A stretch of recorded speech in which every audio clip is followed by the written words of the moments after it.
You're the captain, Captain. Yeah, oh, we're screwed. But anyway, evening everybody, and welcome to Not Another Comic Book Podcast.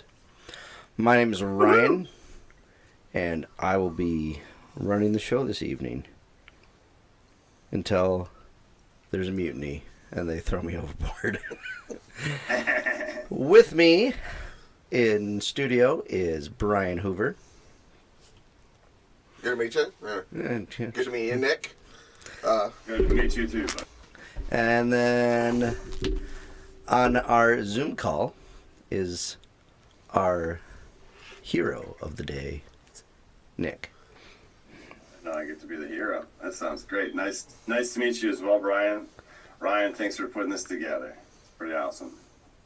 We've all kind of skirted around in different conversations and brought us, together finally onto one platform. And we've said, hey, let's talk about comics and other stuff. Nick, tell me a little bit about yourself, sir. Yeah, so I was born in '83, so I grew up in the '80s and '90s when comic books went through a really tumultuous time. And the thing that I remember most specifically getting me into comics, I was 7 years old, and my brother, who is about 12 or 15 years older than I am, he took me to an arcade. He was babysitting me, and he took me to an arcade. And this was back when arcades had doors that were all the way open, because over half the populace using the arcade was smoking cigarettes nonstop and playing Mortal Kombat. And there was this game, and there was this massive game, and it was the one game you could see like from the door from the street to get in. And it was so big, it had 8 joysticks, right? And I remember specifically, I could not see above it. I couldn't see above the play area, and my brother had to go get a stool for me, and he got a stool for me. I got up on the stool and I looked at it, and it was the original X-Men arcade game, the one where you could play you could play Colossus, Wolverine, you could play Dazzler, Nightcrawler, and Cyclops obviously was in there, and Storm was in there. And it was, I didn't know who the characters were, and I was just like, holy cow. And I just remember that day. It's one of my earliest young memories at all. Just being like, who the heck are these characters? Like, give me more quarters, Kevin. That's my brother's name. And so literally right after that, I remember starting to want to buy comics at the grocery store at the gas. You could buy them at the gas station back then.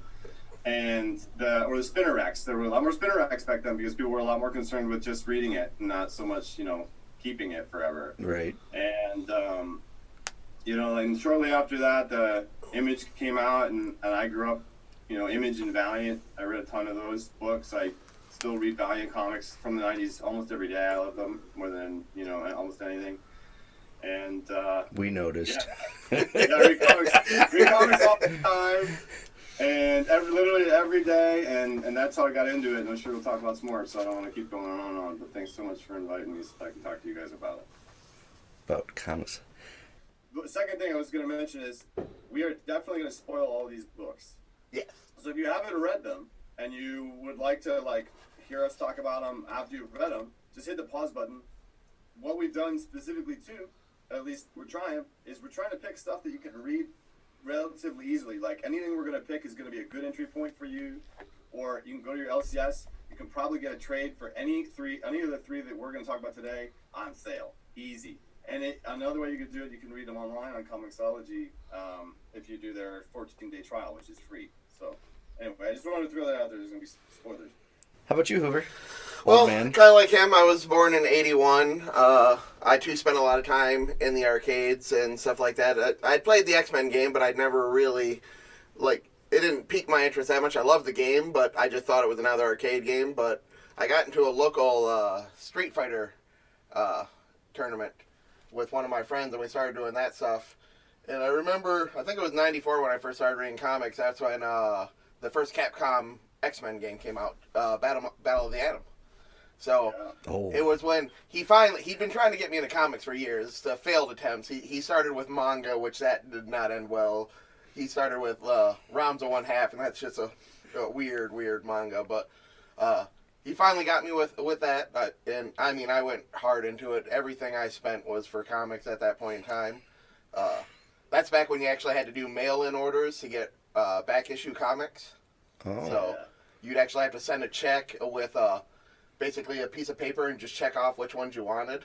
And that was my Christmas list. Like every year, I would just check off 20, 30 comics to build my library.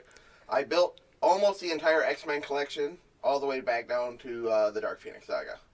Nice. And then Nice. I read pretty much until the end of the 90s, and like a lot of people, kind of, since I was mostly mainstream, I kind of jumped out when the 90s crash happened. But I've jumped back in whenever I've heard of, like, good runs. So, or whenever people tell me about better runs. But, yep, that's pretty much it. That's funny because, like, I'm noticing everybody's getting involved, and they're revolving around that arcade aspect of it, where it's like, who are these people?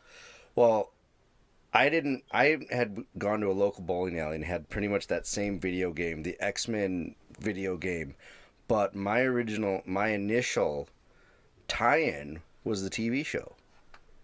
Oh yeah. And when that cartoon was out, it was like I was at my best friend's house and he had all these action figures and everything, and I'm like, what is this?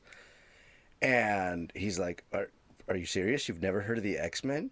And we started binge watching. Like I have the videotape of Night of the Sentinels with the Jubilee like in there, and I still have that because it's like so nostalgic to me now. Where it was a part of your childhood, and then we would ride our bikes down to the Super K, and we would go on the spin rack, and we'd be like, I'm gonna get. And so that's for me. Age of Apocalypse was just coming out, and Chronicles. Yeah, Chronicles 1 and 2. Thank you. Yeah.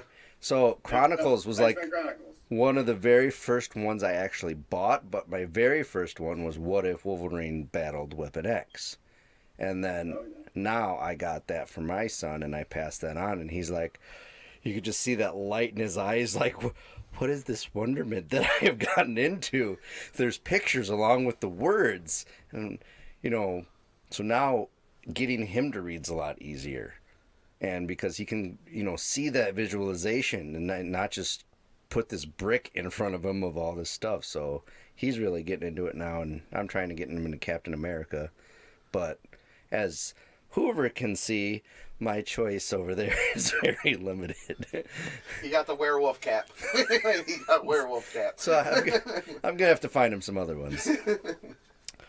But for those of you listening at home or, wherever you're listening, what we're going to do is we're going to discuss a comic book that each of us pick each time we record, or whatever, each episode, I guess you could say. And we're going to discuss that amongst ourselves and give you a little kind of a taste, and then hopefully that inspires you to jump in like we have, and maybe you can even read along. And then eventually, eventually, what we would really like to do is go live on Twitch and have battles between anybody that's in the comic book world, and we can have live debates on there and bring everybody in. And yeah, I think it'll be fun. But for now, let's get started. Hoover. Oh, we start with me, huh? I'm putting you on the spot. All right. Oh. So, Just to make Nick wait, mostly. No, I didn't expect that. It's a curveball. I figured you were gonna go like in chronological. I think it's a great decision. I thought you were gonna go in chronological. No, go ahead. So I decided we were talking about this for quite a bit, of course, and the first one we brought up was a comic we'll bring up later, which is quite important for reinventing a comic. So I kind of wanted to go the same route, and I was never a massive fan of the old Green Lantern comics. They had good arcs, and they had really good characters, but it never felt like there was a great story behind it or a great concept behind it. But when Rebirth happened in 2004, which is what I'll be talking about today, Jeff Dunn kind of flipped everything on its head. He changed a lot of the core concepts, and he fixed a lot of the issues that the comics had gotten through randomly changing the characters. But, so, it's your average restart comic, pretty much, but first I want to talk about the art. The art is absolutely amazing at the very beginning of it, especially when it came out. Well, this run has had great artists pretty much all the way through it, but starts out as your typical stuff. Hal Jordan had been pretty much removed from the world. He was a Spectre, but pretty much placed on the sidelines for a vast majority of the time. DC knew that they had to make changes, so when they brought them in, they finally started bringing back a lot of their legacy characters. And, well, this is the main comic of the start, but it wasn't just Jordan that they fixed on this. They were having problems with Guy Gardner. They had really gone off the reservation with him. Kyle Rayner was warrior, right? Yeah, Warrior? yeah. He was like a cyborg alien warrior. I don't even remember. It was amazing. But John Stewart, they was still pretty popular, but I know they had problems with his original storyline, the beginning of his story. And Kyle Rayner was popular, but he was actually starting to wane as well, coming towards the end. I think Green Lantern sales had dropped almost to the bottom of DC's list at that point in time. No one was talking about it. But which is crap.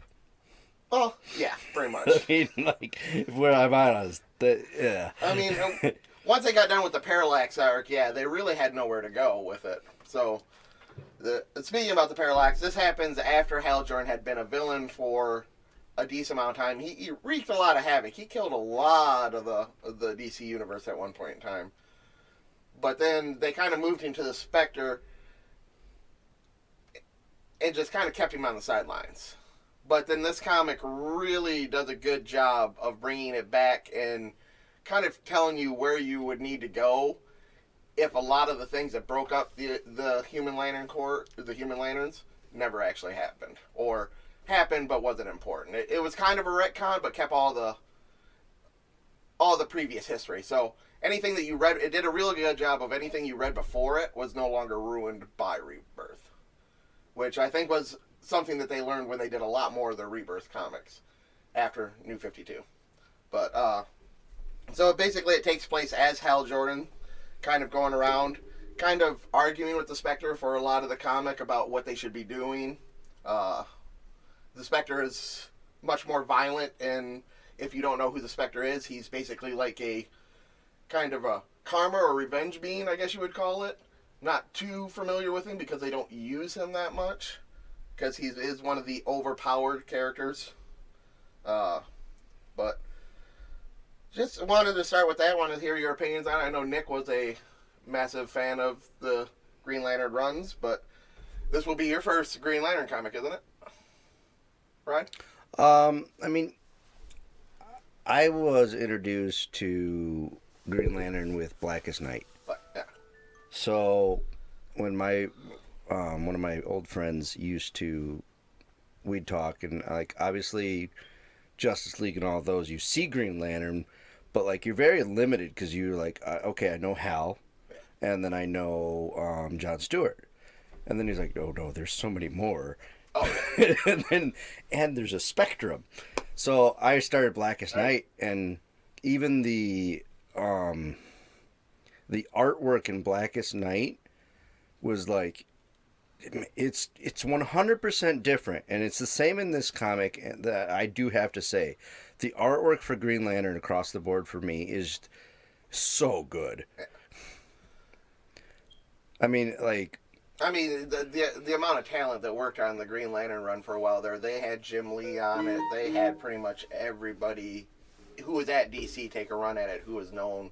The cool part is they use a lot of people who have maybe not the same style, but it's not jarring going from comic to comic like you could have with a lot of the more modern runs, where if you have like 6 or 7 X-Men runs, the art is just all over the place. Right. They really kept it considerate between that one and the other comic, the Corpse comics. So it really did look. And I'm just flipping through real quick on my phone, and I'm looking at the Green Arrow picture in there. Oh yeah. And it looks like I'm watching one of the episodes on TV. Yeah. Like, that's how well it's inked. And then granted, now my phone probably puts a little bit more HD into it, but like, I do love the story. I think the artwork's great, and like you said, the way to reintroduce Green Lantern, I think. Yeah. Yeah, well, it wasn't just the reintroducing it; it's actually giving a concept behind the rings. But before that, they really didn't dive that much into it. It was color schemed, or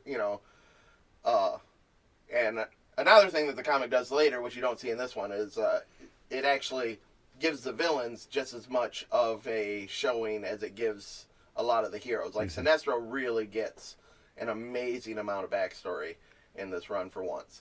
So it does a good run with all, including the back characters. It brings characters back that I actually liked from the original run, the Lost Lanterns, eventually. But this comic just was like one of the perfect restarts. I don't think there could have been, a comic that since Giant Size X-Men that has revitalized the franchise. I think it's probably up there with one of the top 5 to 6 runs out there. But I agree. So just two things that I thought of that we might want to throw out there. I know you mentioned it briefly in the beginning. Written by Jeff Johns. I understand this is 2004 Jeff Johns. Yeah. This is young Jeff Johns, listeners. And just because we've been talking about the art a lot, this particular one was on Ethan Van Sciver. Or Sciver, I don't know, Sciver, I'm not sure about that. Yeah, one. I wasn't even going to attempt that one. But Jeff Johns in 2004 is early Something to Prove Jeff Johns. Yeah. He's like not famous that much yet, Jeff Johns. And this was, I think, kind of what started him on the upswing that led to him being like the editor-in-chief at DC for a while before Jim Lee took that on, and then Jim Lee joined them in a different role, and then they worked together before the disaster of the Green Lantern movie. Yeah. We don't talk about that. I just wanted to you hit on you really nailed hit the nail on the head, Hoover, about the rings and explain things, because I think one thing that they do in this book is they explain why there was a yellow impurity in the power battery, right? They explain why yellow was a vulnerability.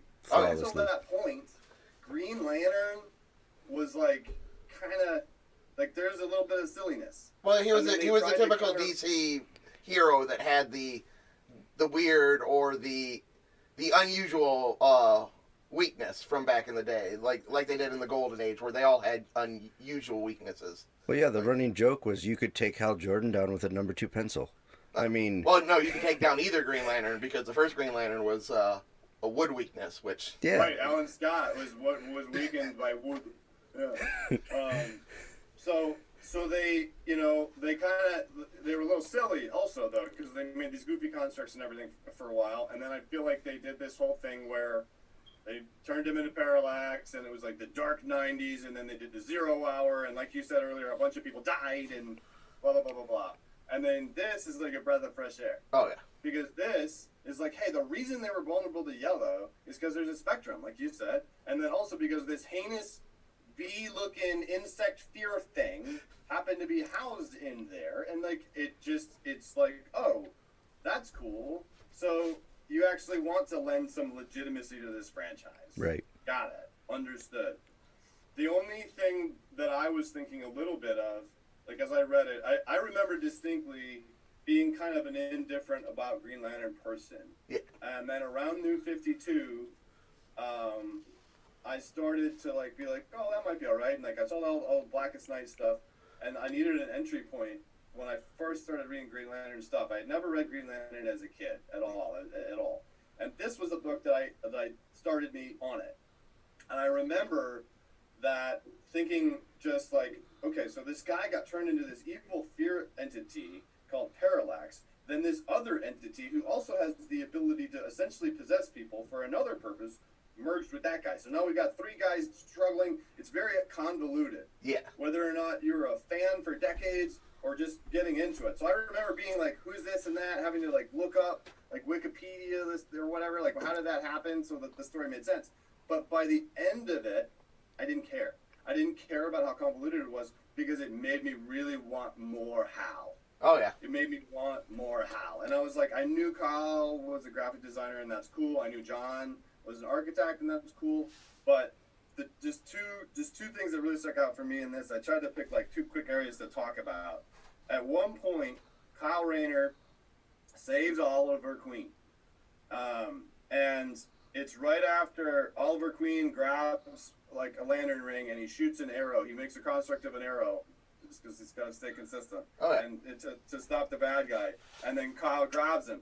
And Ollie says, I owe you one. And Kyle says, consider us even. And Ollie says, I don't know if I could have used this thing again. It feels like I haven't slept in days. It's hard to think. I'm exhausted. Forcing your willpower into the ring, asking it to give your thoughts life.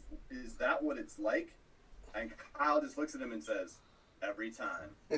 and Oliver Queen, the Green Arrow, just looks at this graphic designer nerd who's the Green Lantern and says, damn. Yeah. And I just thought, I loved that. I was Yeah. like, those were that writing, like having to use a whole panel for each person's reaction. That was like different. That was like, I don't care what characters they're talking about. If they're going to write it this way, I'll read it. You know? Right. Well, that was kind of the cool thing about the homage of it too, because they didn't want to leave anything that anyone liked behind. And one of the good things about the previous Green Lantern was the mashups with the Green Arrow. I mean, it sounds kind of silly, but some of the better comics back in the day were the Green Lantern and Green Arrow mashups. So the fact that they actually went to that strong point early Mm-hmm.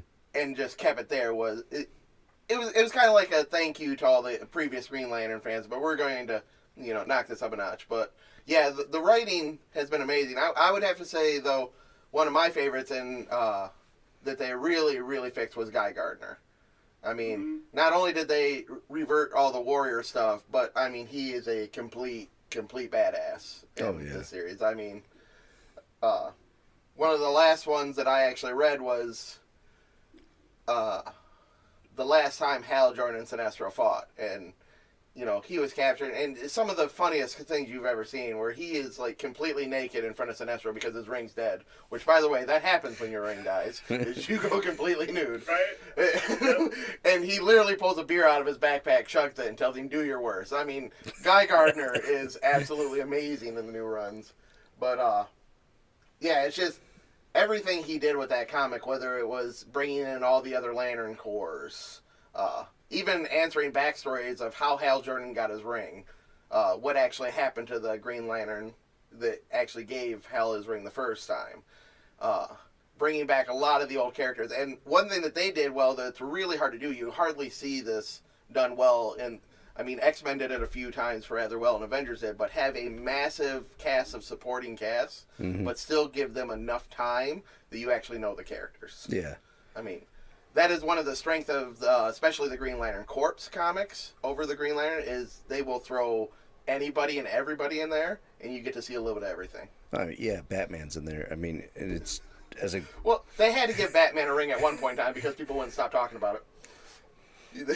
But like I think you guys have both hit on it too pretty well, that like if I was going to hand this to somebody, would that continue them down the line? 100%. Oh yeah. Yes. They would be confused at first, but it would be not a big deal. Especially with the arcs that come later, because the first 4 arcs are pretty much one story once you get him going in there. I would have to say that most people, if they make it to the Sinestro Corp War, is probably stuck for the long run. Right. If you make it to that comic and start reading that, you're probably in forever. Well, I will say that like in the beginning, I did struggle a little bit because like again jumping in the middle of everything, never reading. Well, it's a lore dump, yeah. Yeah, and then saying like trying to flash back and forth between the people, but once you like. All right, get used to who's in the arc and actually get introduced to everybody. The smoothest of that, I mean, everything it clicks so well. You don't have to know a lot of backstory about it. Like, it literally is something I could just hand to anybody in the street and be like, read this. Yeah. And they would probably at least put it halfway. So not to spend all our time on this, Hoover, how would you rank the artwork in this? I would say for the first artist, he kind of knocked it out. I'd give him about a 9 out of 10 out of this one. I think they knocked it out of the park for the art to begin with. It's realistic, but not overly detailed. Something I find with some artists that are overly detailed, like on the close-ups, when you go to the longer shots where they don't have the detail, it's kind of jarring. I don't see that too much in this comic. It's rather consistent. The color, of course, heavily green, but screw it. Yeah, I mean, the color is perfect on it. I think it's one of the best. I would say Jim Lee's Green Lantern is probably my favorite, but I would say that this is probably my second or third favorite Green Lantern artist. And Nick, what art rank would you give it? I mean, I like the art in the comic. I'd probably give it like a healthy 8, just because it's like, it's talented, good, clean art. It's got really good, clean inking. But there's just something about it, like, you know how you can recognize when somebody's really talented, but it's not like your specific cup of tea. Like, I don't dislike it, but it doesn't. It's not It variant. doesn't speak to me. It doesn't speak to me in the way that, like, the art of the one that I'm going to talk about does. It's, Like, they're it's even, not a like, variant. No, but what I'm going to say is, like, the one that I'm going to talk about, like, they even if they didn't have words in the page, Yeah. The 10 for that. Oh yeah, the one you're going to talk about, the colors for sure, are absolutely phenomenal. But no, like, I mean, it's really good though. You're right. They really do. The one thing I noticed is they somehow, however they did the coloring, I'm sure digital's getting going pretty well at this time. They do a really great job of making, anytime spectrums are touching, there's like a really great contrast. Yeah. Like there's one page where I'm looking at right now where Sinestro he's basically made constructs that are strapping down Kyle. To keep Kyle down so he can kill Ollie before Ollie can get to the ring. And the straps are just like, it's almost like they look superimposed on the page. The contrast is so good. So I'll change that to an 8.5. 8.5, all right. And what would you say for story, Nick?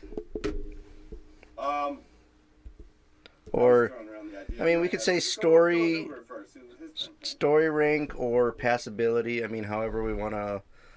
Well, the story's kind of interesting on this one because it is a restart, so it is a lore dump. So it's kind of hard to judge a story on something where it hasn't really fully gotten forward yet.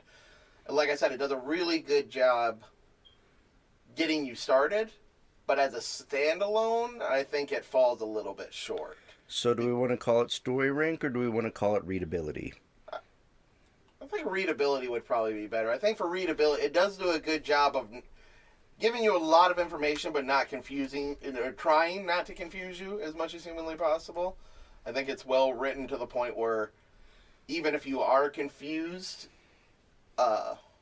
you know you're probably going to get most of your answers pretty quickly if you keep reading, unlike some comics. But yeah, I would say if we were talking about story, I'd probably only give it a 6 out of 10. But readability, probably an 8. I really like that distinction because I was thinking I was going to give it a really high ranking for story, but then you really make a good point, because the reasons I was going to say that are, it came up with reasons to legitimize the past that were cool enough to not be like another Green Lantern thing. So if I would probably do something similar. I'd say readability almost a 9, because I think it's so readable. If we're looking at the way that you guys are talking about, because it gets the character, it puts the characters in a position where you just want to watch them talk to each other. And if they can make you want to watch characters talk to each other more than hit each other in a comic, they're doing something right, especially when they're supposed to be hitting each other. Yeah. But I would say I think I would do the same. I'd say 6 and 9 though for readability for me. All right. Yeah. Well, with that being said, Nick, why don't you... That puts it, a pretty solid score, which, we'll get to in a second. But, Nick, why don't you start us off and tell us about your pick for the week? You want to do the heavy one next? You don't want to do the... I guess yours Fine. yours is the best. No. Yours I'm gonna yours go on is mine. the best. You know what? No. No, You no, were yours all is- excited to start yours talking is- about yours, but no. You know what? Now you can't. So my pick for the week was Giant Size X-Men. Number 1. with a bullet. And again, I've always been a huge X-Men fan. Like, I've never really read a lot of comics, but X-Men, like, I will admit I own all the movies. And I still watch them over and over because I just love X-Men that much. And I've seen most of the TV show rehashes, everything else, and Hoover and I actually sat through the other day the original pilot episode of X-Men, and we both cried. But Hey, the art's amazing, but outside of that. well, and then not to get sidetracked, but we were talking about the Japanese intro. Nick, have you seen the Japanese intro to X-Men, the animated series? You're not talking about. Are you talking about the Pride of the X-Men pilot or the No, Fox animated series? The regular Fox animated The one. regular Regular Fox. The pilot?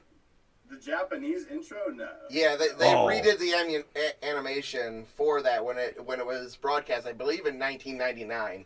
So the really? intro was amazing. We'll have to For send the that art. to you because it Huh. just puts it to shame. It really does. You really wish they would have made it now, that they would have kept going with that, because yeah, the art just was something else. So I had no idea. back on track. I'll say that again, with my knowledge and whatnot of the X-Men, I picked this up and it was clear cut and dry. Like, you're like, okay, I know what this is, and then you realize, oh yeah, it's from the 70s. So you kind of give it a little bit more credit to itself, but the artwork for me is still high up there. Like, it was still pretty good for the 70s. It gives you that definitely classic look where I'm picking up Bazooka Joe. Nick's gonna get mad at me again, and we're gonna probably constantly poke at him for this, but I think Havoc's uniform is just the biggest laugh I've ever seen. Like, black suit with a arch above your head. Like, I'm sorry, Nick, but the arch is a little horrendous.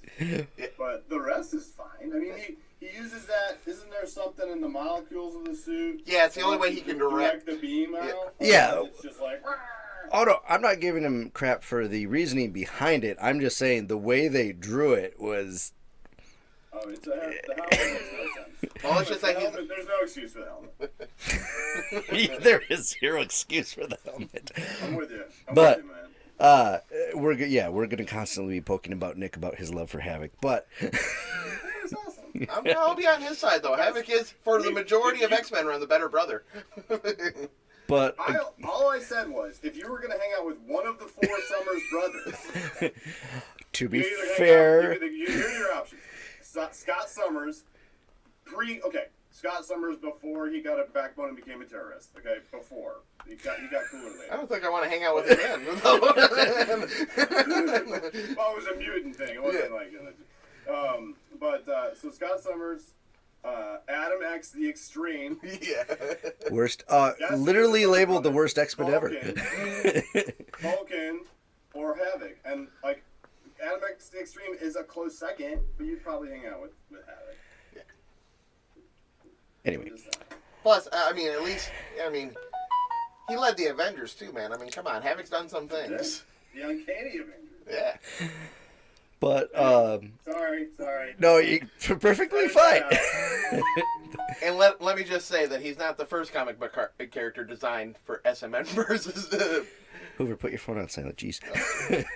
But anyway, back to the storyline. There was a few cringe moments for me, and again, part of that was going back in our day and age now, looking back and going, I can't believe they're doing this. Like, Sunfire just being called a Jap and all the other things. Like, Oh, there's a bunch of them. Well, oh yeah. Well, a lot of that though is they really wanted to picture some of the characters as not likable at first. And they did very good on that. And again, like, if for passability, I definitely give it I would give it a higher rank. For readability, still a great read. I mean, you're talking, you know, it sets the backstory for a whole lot of issues that come forth in X-Men. And you look over the 70s quips and everything else when you like, if you read this later on in your life, realizing how much it actually set up for the X-Men arcs, I think it makes this that much better and that much more crucial. But like, character-wise, first intro of Wolverine in here, when you're looking at it, and Wolverine's talking to the, I'm going to screw it up, but Colonel, and he cuts off his tie.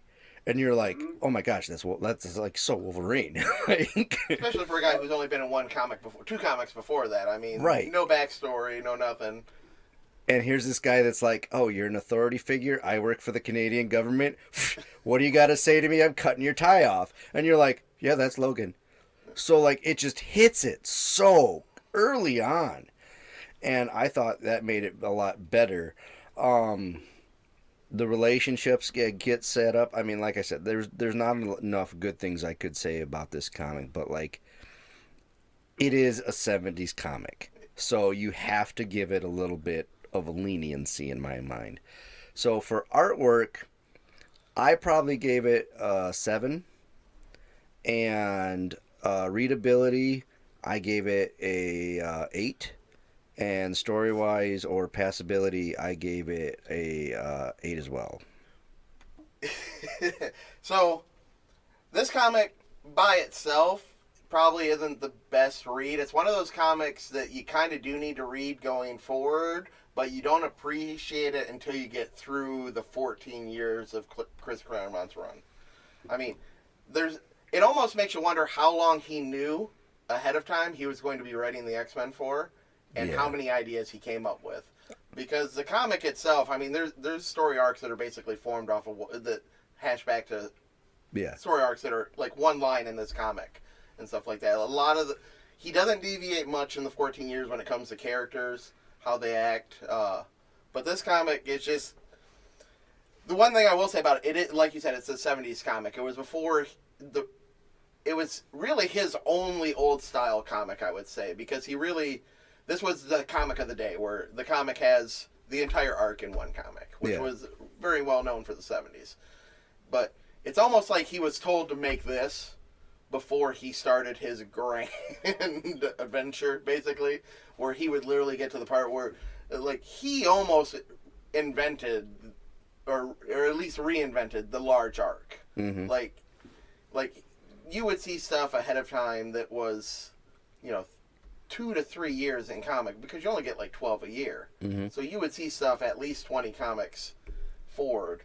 But for the comic itself, it does a good job introducing all the characters as well as the original 5, because you do have to remember the X-Men comic had been reruns for, I would say, 3 years almost before this. Okay. So I believe there was only like 60 comics, and then they reran around 30 comics. So even there weren't that many X-Men fans, let's just put it that way. And so you really had to introduce even the old people to a certain extent. And I think it does a pretty good job showing off the few that you're going to see. Like, there's not too much Polaris, but you're not going to see much Polaris during his run. There's not too much Havoc, but that's another one you're going to see, but most of his character development is later in the run and more extreme. But yeah, it's the biggest thing though is, like you said, there is a lot of, let's just, hateful speech in this one. But it makes sense for the time, because this was also, when it came out, the most diverse comic out there. Yeah. Because, I mean, you literally have, no one is from the same area. It's literally, everyone is somewhat different than everyone else. Well, and we've talked too about, that's what I think makes X-Men so great. I mean, and Nick, we've talked too, where X-Men was that start of, hey, don't hate people because they're different. Yeah. And the back, that's always been in the back, that's in everything, and they hit you with this morality without smacking you in the face with it. Yeah. And I think before we go too far in, the mention of Claremont, I mean, what he is to the X-Men. I mean, this again, you do see that formation, like you said, of like, did he know he was going to be writing this forever and a day?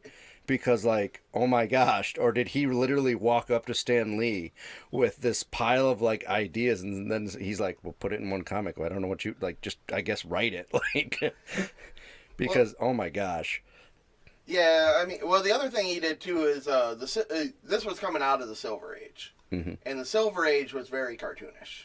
Like there was almost the violence was very very toned down. Comics were meant for children, and him with a couple other comics like Batman and a few other ones actually pulled us back into. So this is actually kind of the start of modern comics too. Mm-hmm. This is one of the first breakouts of, comics aren't for kids. Storytelling's universal.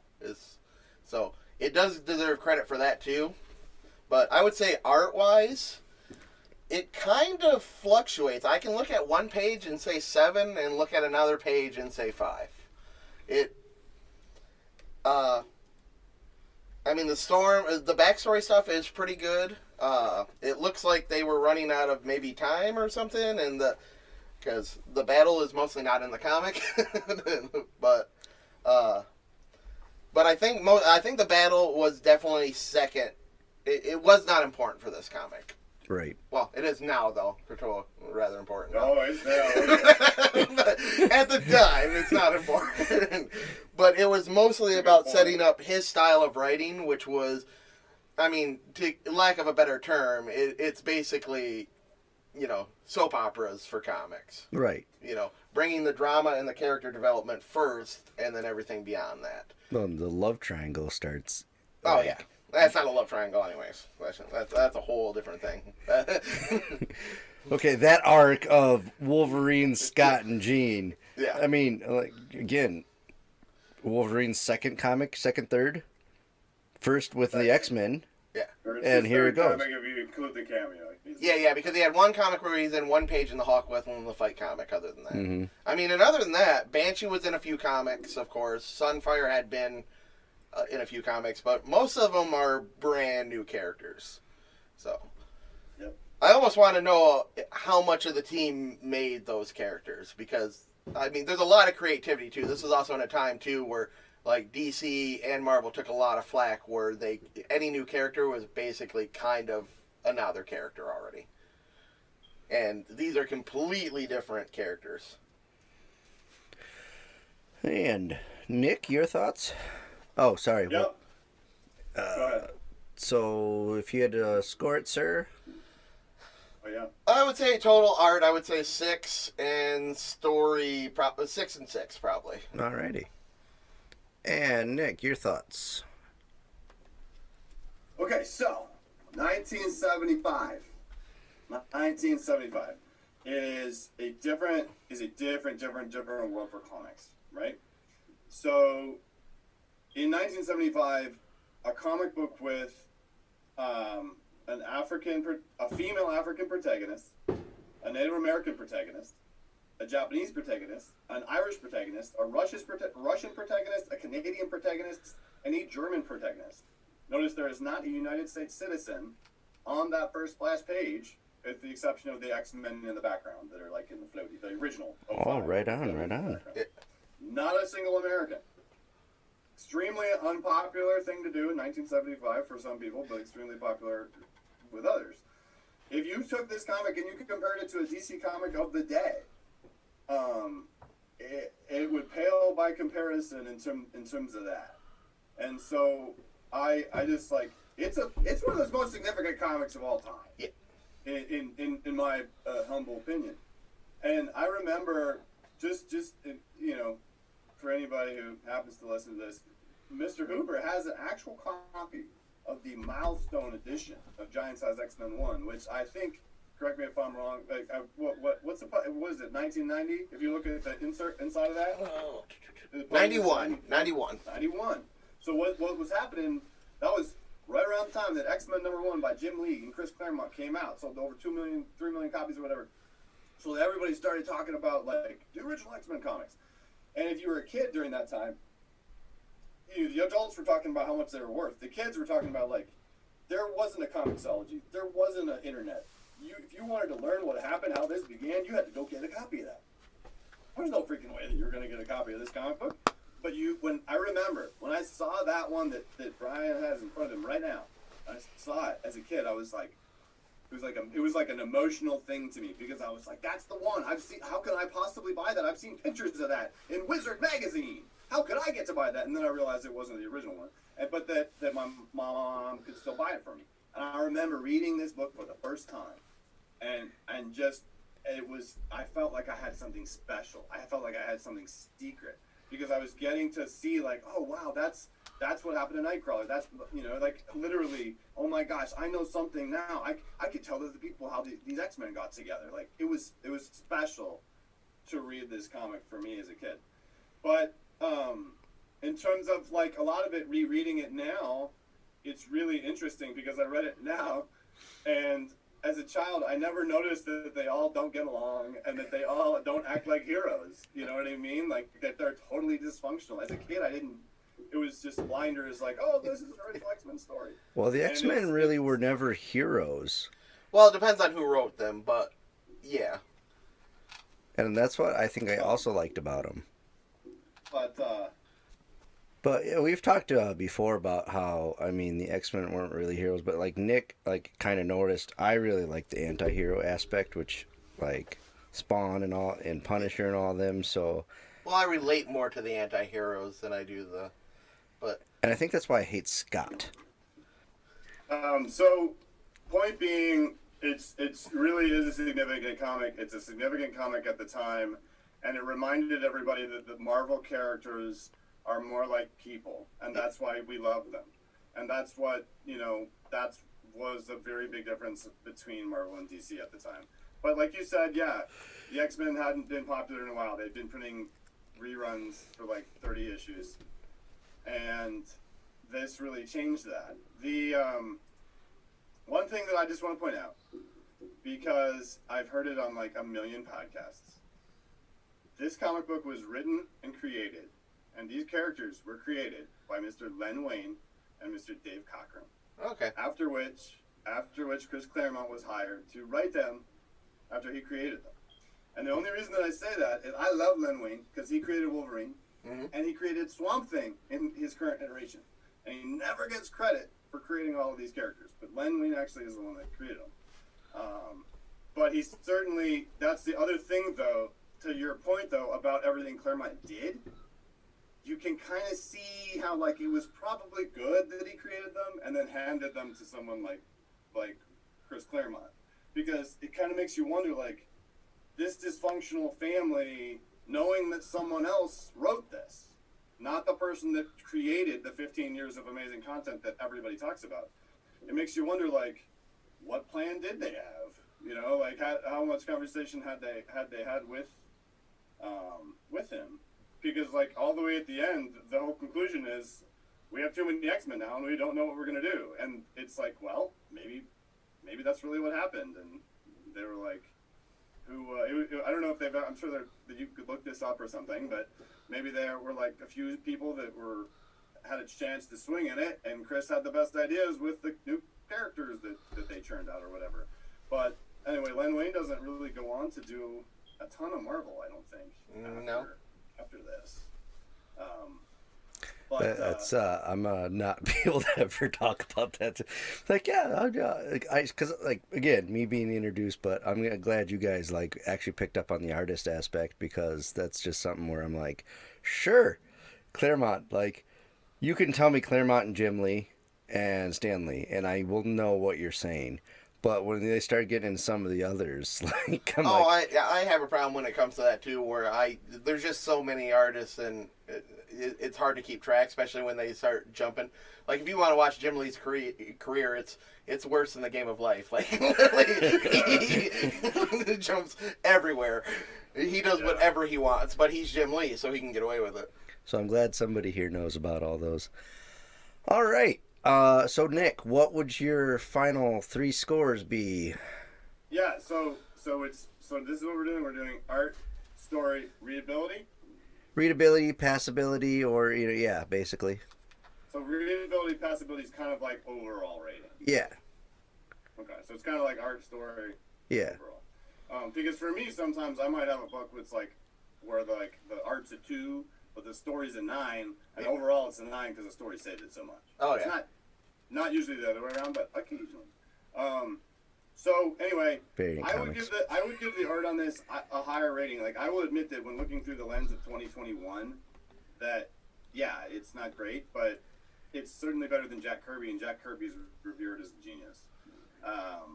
You know what I mean? So I'd probably give the art an 8, and I would give the story, like, it is kind of a meh story. Like, it is kind of blatantly like we're just trying to do something different than the other publishers. So I'd say like the story's like a 5, but it's not hard to get through, and it's pretty direct and pretty clear what's going on. It gets to the point quick.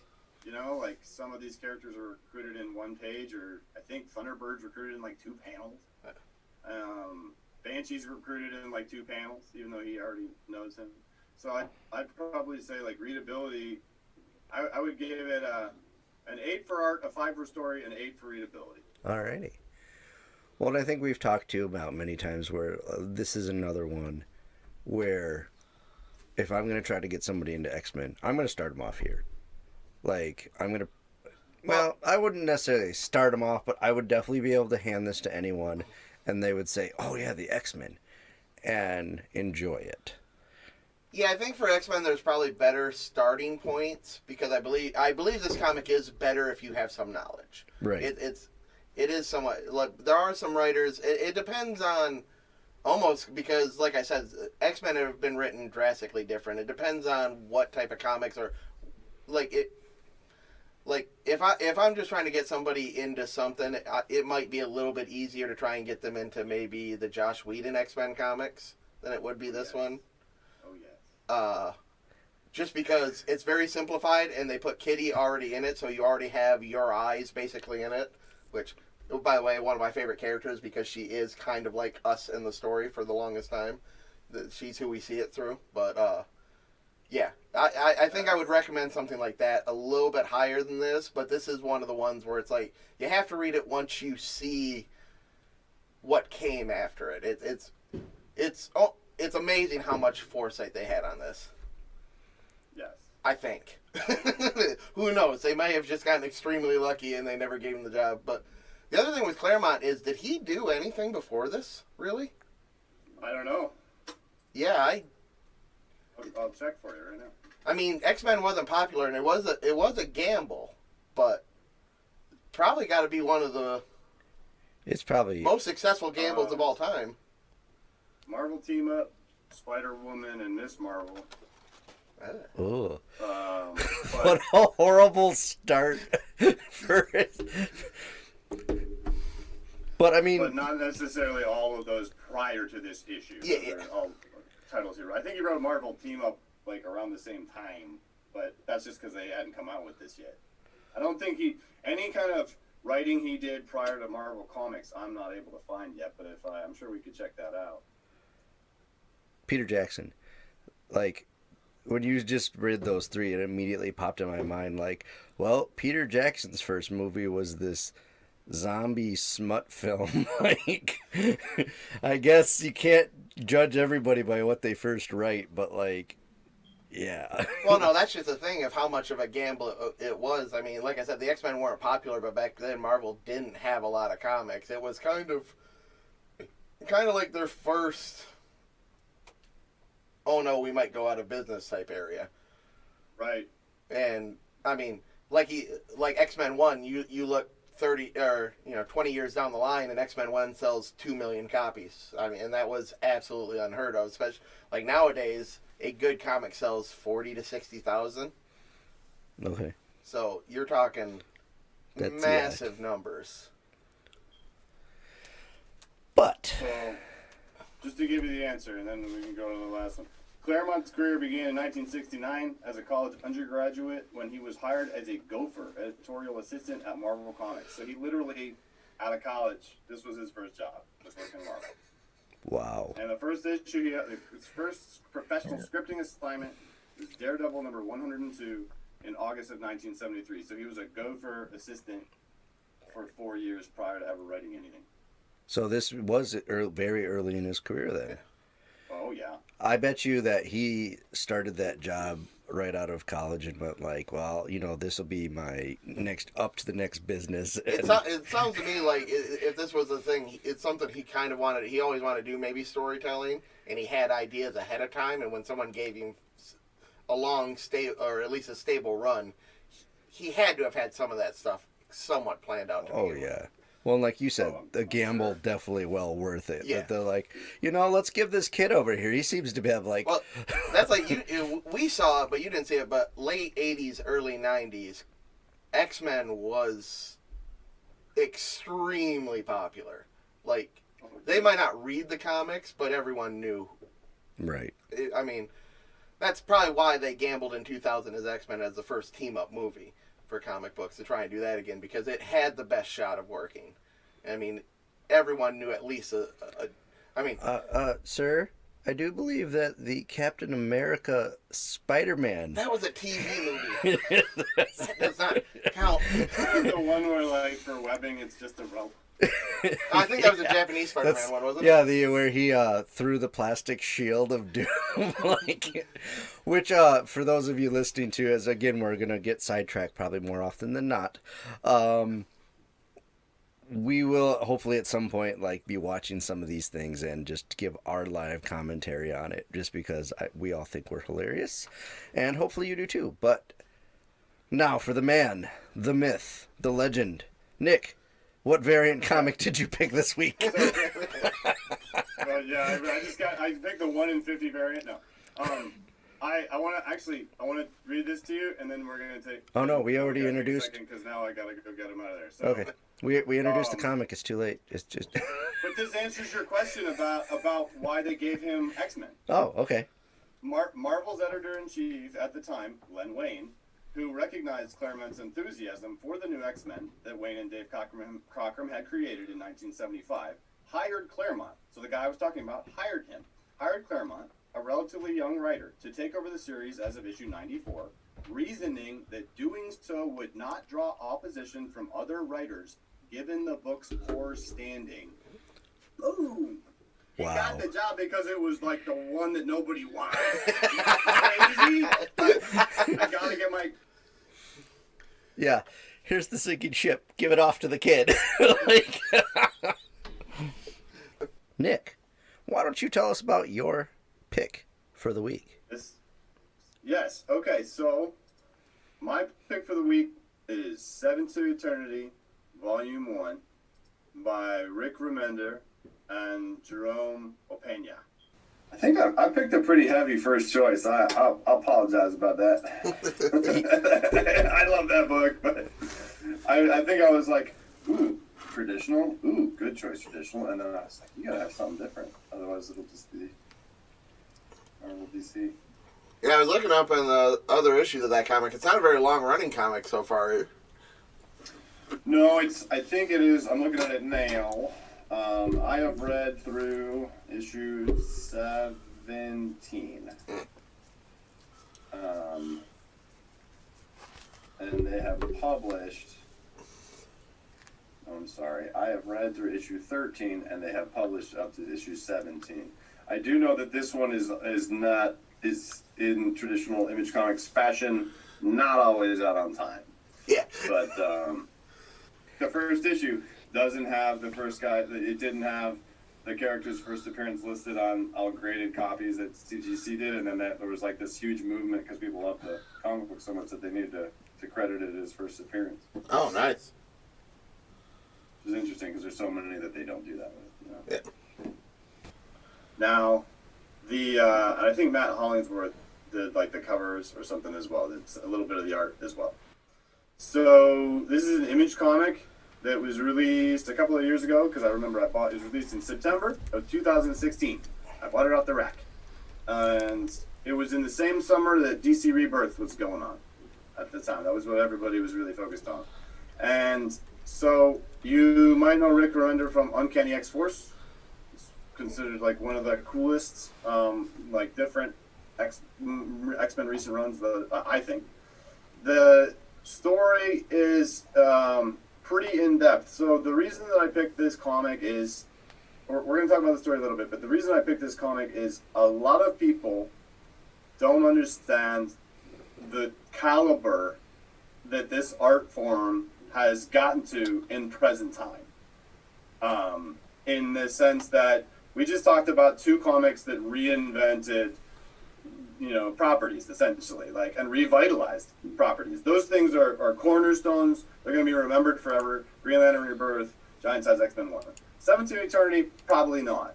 But the art in this book and the writing level in this book, to me, is like on another level, like where I need to read it multiple times to fully comprehend it, to fully enjoy it, to fully absorb it, and it made me want to do that. And I think that one of the best things that we can do to try to get more people into this hobby, because what happens with our hobby right now, it's not necessarily growing as much as people think. People going out and seeing superhero movies and watching superhero TV shows, that's growing. That's going like crazy. But not everybody's going to comic book stores. Not everybody understands that the source material that's getting all that entertainment is incredible, high caliber work like this. And so this is one to where I would say to somebody who is on the fence about getting into comics at all, somebody who's an adult, and just be like, hey, if you really want to see like how crazy this art form can get, what it can deliver to you, then this is one. Like I would give them this and The Dark Knight Returns and a couple other more intellectual things. And so anyway, that's the reason that I picked the book. In terms of what is the book about, it's about a crazy alternate world where people kind of like Jedis tie into. They're called Mosaks, and they tie into the energy in the world, and they can do different things. And then everybody has a unique power, which is really just an excuse, I think, that the writer and artist have to come up with crazy, interesting characters, because everybody's powers are so different and interesting. Like the worst villain guy, his power is that he can speak to people and then essentially see through them as long as they consent to it. But if he does that, he's able to grant them, their greatest wish. But then they're never alone, because he's always going to be able to see through their eyes. And they call him the God of Whispers. But really, he's just another one of the Jedi type guys called Mosak that used his Mosak power to do that. It's Mosak. And so that's fine, and that's the world they live in. But honestly, it's really just a plot device to put interesting characters in interesting positions. And I think that for me, despite how much I just raved about the book and everything that I would say about it, is the only thing that stuck out to me as a little bit of a criticism, because it felt like it had to be so different and so weird in some ways that it was almost like trying to go so far into left field with what some of the characters could do that it took you out of the story. Like in the beginning, there's a really brief thing, not going into too much detail because you should go read it. There's a brief thing where the main character is teaching his daughter how to hunt, and her daughter is a Mosak, and one of her power is to somehow speak to these like little snake-like looking things that you also you fire like as an arrow, like a bolt or an arrow, and that's like how she hunts. And then that's never mentioned again. Like that power is never mentioned again. That power is never revisited again. And it's like, okay, fine. And then the evil guy, the big evil guy, is Harold, is this evil flute playing guy, and the art is incredible, like super scary looking character. And the whole thing is that when he plays the flute, he summons these crazy demon dog things, and like it's all very visually amazing, but it's kind of like it feels as though so many worlds have been built, because we're in the age of world building, and it's so popular to build a new world, and where are we going to build that they had to like just come up with crazy reasons for this incredibly talented artist to draw crazy stuff. And so it's fine. It's still a comic that I really love, and I'm going to reread it many times. I think it tries a little too hard in places, if that makes any sense. Yeah, definitely. I mean, it took me, I would say, a good 15 pages Like once they got off the farm issue and like it started burning, I'm like, oh, like it took me forever to get into it. I'm not gonna lie. I was like, because again, it was for me, it was literally jumping into like not knowing anything about what's going on.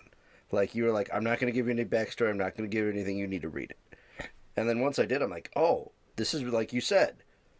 For every like new person, there's this new power, this amazing artwork, and but like it's like you said, there's a single power for every single person, and you're like, this is kind of interesting, but I definitely enjoyed it. I'm gonna like hopefully there's more, but yeah, Hoover. So yeah, it's kind of like you. The art, I would never say I was bored at the very beginning because the art kept me going into it. The art was absolutely amazing. The character design was top notch on it. So, I wanted to like the characters before I knew anything about the characters. Yeah. I think that's something the comic did really well. Bored was probably a bad word for it, but it was definitely like, all right, where are we going with this? But at the same time, I think that kept me going. It's like, all right, there's these guys on this farm and they're talking. This dude with a flute shows up, but I'm like, where are they going with this? Like, well, it's kind of like maybe slightly the generic start point. I got to finish my father's stuff or deal with my family's past. So, but you're going to get that with any type of new start now. This is probably one of the best starts I've read in a comic in a while, where it does make me want to definitely read more of it. I've had that problem with more modern comics now, where I haven't enjoyed the world building of it, or the pacing, or or it would be too similar. I think that was why they went so all out. It's too similar to everything else. So I haven't been able to get into too many newer comics on the American side of things, because especially in mainstream, it's all a lot of the same stuff. So unless you're already invested in those characters, it's really hard to do that. So for it to break through and basically get me intrigued on this world, like, I don't think there was a character I didn't like in it. Mm-hmm. I liked his daughter at the very beginning of it. Yeah, it's a weird power, but I mean, they're fighting some weird cool ass boar thing. So, Yeah, you're right. I mean, You're totally right. I was just commenting like too. The other thing I like too is you could tell that they were kind of villains, but they already knew each other and they were already kind of formal. So it was another one like Green Lantern, where the conversations just flew. Mm-hmm. Like, there wasn't any over the top, you killed my dad. They kind of knew where they were all coming from, and they all have a history. And I like when stories do that, where you get to learn the history while you're seeing the future. I think that's a very good way to write a new comic. And yeah, I think this one just knocked it out of the ballpark for a new world type thing. Yeah, I was commenting on the horse goat thing. Well, you were. I'm like, I really love how they just draw his horse, like, and like I think the one chick was with the helmet was fighting, and the image actually looks like light from her power, and you see that difference in between her, and it almost looks like something shining off her. Like, the realism to the art was very high, in my opinion. So, Nick, how would you rate your book? Well, I think that Hoover makes a really good point about the fact that so many of these worlds that people are building nowadays are similar, because everybody's got a post-apocalyptic thing, right? Like that, there's so many post-apocalyptic things that, like, they're running out of reasons that there's an apocalypse. And bombs, and disease. What's that? It's bombs or disease. Like, that's it. Bombs or disease. I watched the movie yesterday called Tomorrow War, where the apocalypse is just ridiculous. Sidetrack, but I just finished that today. So good. Yeah, I heard it. I heard it ends better than it starts. But so, point being, I kind of felt like, I kind of feel like you kind of changed how I felt about it a little bit by saying that. Because if it wasn't so distinct, right? If it wasn't so different, then it would probably fall easily into the realm of just another trope of whatever. Yeah. And so yeah. And if you read, I read in the back of one of these I don't remember one. I only own floppies of the first couple of issues of this, and I remember reading in the back of them like the artist and the writer talking about how they arrived at creating this world and like how wild it was, and how they just like it was super crazy. And so I would rate it. Was gonna give it a little bit of a lower rating on the story, but Brian changed my mind. So I think I'm gonna give it a 10 on art, straight up 10 out of 10 on art, and I think I will give it a 9. I think I'll give it an 8.5 on story and a 9 in readability. Oh, okay. Just because I think it's a little more readable than, I don't know. I think volume 2 will probably have a lot more that this seems like the beginning. It seemed like a 4-issue first episode. It didn't seem like 4 episodes to me. You know what I mean? And Hoover. I definitely have to agree. The art is a 10 on this one. What's the artist's name on this one? Jerome Opena. Yeah. It's out of the park in a lot of areas. The color is extremely unique from what a lot of this other stuff. They use the whole spectrum in one panel, basically. So it's extremely vibrant. The world, when he's traveling, every location looks different. Every character is extremely distinct from the other one. So the art is just perfect for this type of story. Story, I would probably go 8 for story, and then I believe readability does get a higher, like a 9 on this one, because the art kind of plays into the readability. You want to keep reading it just to see that alone. The characters, like I said, the conversations are just nice and smooth. There's no friction in it. You can go page to page and never skip a beat, really. It's a very smooth running it could almost easily be ran as, say, a TV show without changing any of the dialogue. Almost. It's just that smooth. Right on. All right, well, what are your ratings? Oh, I gave art a 10. Because, again, I think you just pointed out perfectly that there is no color scheme repeated. There is nothing that is the same anywhere in this book that before. It's all new. It's all vibrant. It's very realistic. I gave the story a 7, but again, I have a hard time reading. So for me, that's my own issue. But then I gave overall a 9 because again, that artwork just like we were saying, I want to continue reading because I wanted to see, even at the beginning when I'm like, okay, where are they going with this? This is going to be hard for me to continue.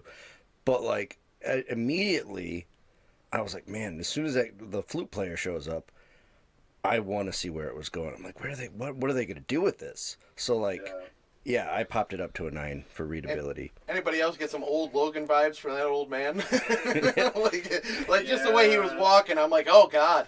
Well, again, with no history background or anything, you just see these people on the farm, and all of a sudden you're like, oh, there's powers in here. It's not because, whatever. And then you're like, oh, is it the old man? Is the kid gonna go up, or is what's happening here? But it does draw you into wanting to know more, and it saves itself from again, the first 5 pages. You're like, where's this going? But yeah. So I think we did pretty great. And thanks all everybody for chiming in. You can catch us on any of your social medias. And keep an eye out for us on Twitch when we continue our... Well, we start our battle royales there. And I think we're going to get the Patreon going too. And for $1, you can... send us a comic idea that you want us to critique or read through or whatever, and so for that, my name is Ryan. Thanks for stopping in. My name is Nick. My name is Brian. Thank you for listening.